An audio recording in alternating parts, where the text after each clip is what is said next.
வாங்க நம்ம சின்ன மிஷினில் ஊசி எப்படி போடுறதுன்னு பார்ப்போம். இப்போ நம்ம கஸ்டமர் வந்து இந்த மிஷினில் ஊசியை வந்து மாற்றி போட்டிருக்காங்க. எப்படி போட்டிருக்காங்கன்னு பாருங்க. அந்த பட்டை வந்து வெளிப்பக்கம் வர மாதிரி வச்சு போட்டிருக்காங்க. அது போல் போடக்கூடாது. நல்லா கவனிங்க. எடுக்கிறோம் பாருங்க. எடுக்கும்போது அந்த பட்டை வெளிப்பக்கம் வச்சு போட்டிருக்காங்க. அது மாதிரி போடக்கூடாது. எப்பவுமே சின்ன மிஷினுக்கு வந்து அந்த பட்டை வந்து உள்பக்கம் வர மாதிரி வச்சு போடணும். நான் எப்படி போடுறேன்றதை பாருங்க. இந்த மாதிரி போடும்போது உங்களுக்கு ஊசி தெரிலன்னா பட்டை தெரிலனா அந்த கோடு ஒன்று வரும் ஊசியில் பள்ளமாக. அது எப்பவுமே லெஃப்ட் சைடில் வர மாதிரி வச்சு போடுங்க. அது பாருங்க, அந்த பட்டை வந்து உள்பக்கம் வந்து கிளாம்பை நீடில் கிளாம்பில் உள்பக்கம் வச்சு நல்லா மேலே அந்த ஸ்க்ரூவில் இடிக்கிற அளவுக்கு வச்சு டைட் பண்ணுங்க. ஊசியை வந்து நீங்கள் இப்படி தான் போடணும். அதுமாரி ஊசி கிளாம்பு நீடில் கிளாம்பை வந்து நல்லா ஃபுல் டைட் வைங்க. அது ரொம்ப டைட் வைக்காதீங்க.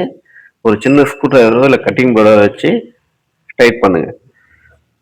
இப்போதான் வந்து உங்களுக்கு சரியாக இருக்கும். இப்போ பாருங்கள், அந்த ஊசியில் வந்து இப்போ ஃப்ரீயாக இருக்கும், இடிக்காமல் சத்தம் இல்லாமல் போகும். இந்த வீடியோ உங்களுக்கு பிடிச்சிருந்தா லைக் பண்ணுங்கள், ஷேர் பண்ணுங்கள். நம்ம சேனலை வந்து சப்ஸ்கிரைப் பண்ணுங்கள். நன்றி.